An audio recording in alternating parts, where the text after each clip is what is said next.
Welcome viewer, চলে আসলাম আজকে আরেকটি ফ্রিজের কমপ্লেনে। এটি স্যামসাংয়ের ইনভার্টার একটি ফ্রিজ।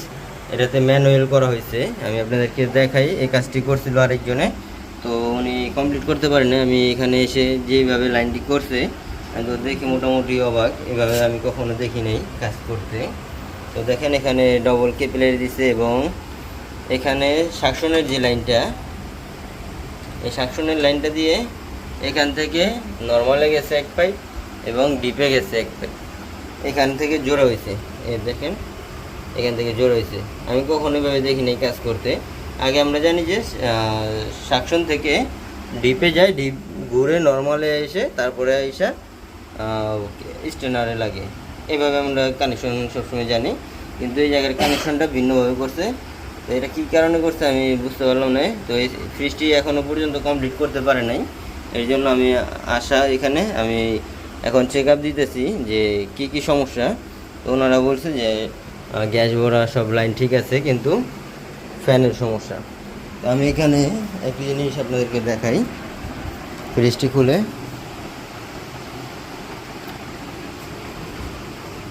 তো ফ্রিজ চালু দিয়েছি প্রায় আধা ঘন্টা, 1.5 ঘন্টা হয়ে গেছে। মাত্র 2 লেয়ার পর্যন্ত বরফ হয়েছে। এতক্ষণে কিন্তু অর্ধেকের বেশি বরফ আইসা পড়ার কথা, অথবা ফুল আইসা পড়ার কথা, কিন্তু এখানে 1 ফুটও, মানে 2 লেয়ার পর্যন্ত বরফ আইছে।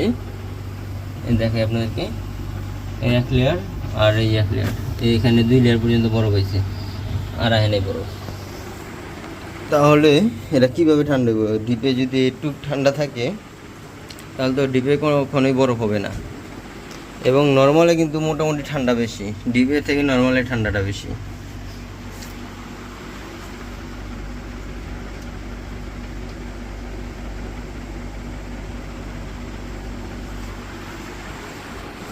তো এইখানে কাজের ভুল রয়েছে, এর জন্য কিন্তু এই কাজটি কমপ্লিট করতে পারে নাই।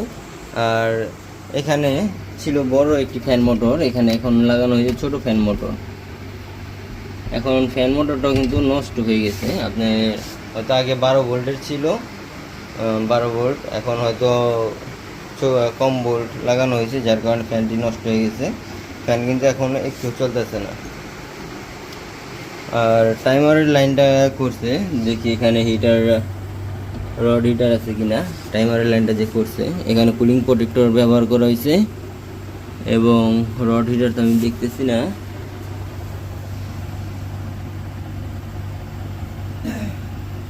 এখানে হিটার নেই, হিটারের তো আমি কিছুই দেখতেছি না। ওই যে হিটার, এটা হলো পাইপ, রড হিটার গেছে এখান থেকে, পাইপ হিটার এইখান থেকে ইউ হয়ে এখান দিয়ে পাইপ হিটারটা গেছে। তো পাইপ হিটারও আছে, কিন্তু এখানে কাজটা হবে কি? এখানে তো কোনো কাজ হবে না। তো দেখি এখন আমরা এটা কি করতে পারি। যদি আমরা সমাধান করতে পারি তাহলে আপনাদেরকে ভিডিও করে দেখাবো। আপাতত আপনাদেরকে প্রবলেমটুকু জানালাম, যদি সমাধান করতে পারি তাও বুঝবেন।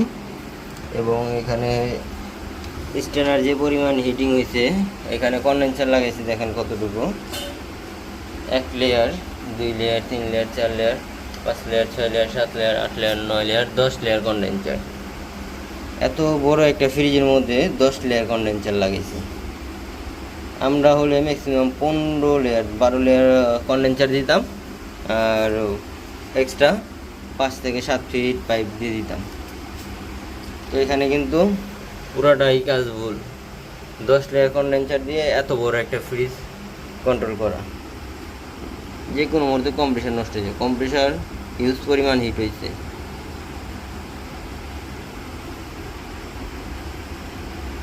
আর এখানে যে টাইমারটা দিছে, আর এখানে হিটার আছে, নর্মালে হিটার আছে।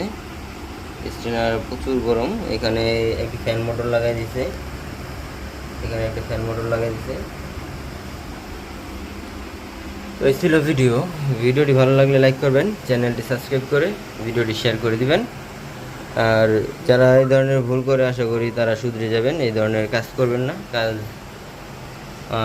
বুঝবেন। এখানে যে 10 লেয়ার কন্ডেন্সার দিচ্ছেন এত বড় ফ্রিজে, প্রায় 500 লিটারের উপরে হবে ফ্রিজটি, এই ধরনের কাজগুলো করবেন না। লাগলে বড় কোনো টেকনিশিয়ান থাকলে জিজ্ঞেস করে নেবেন। ধন্যবাদ, সবাই ভালো থাকবেন।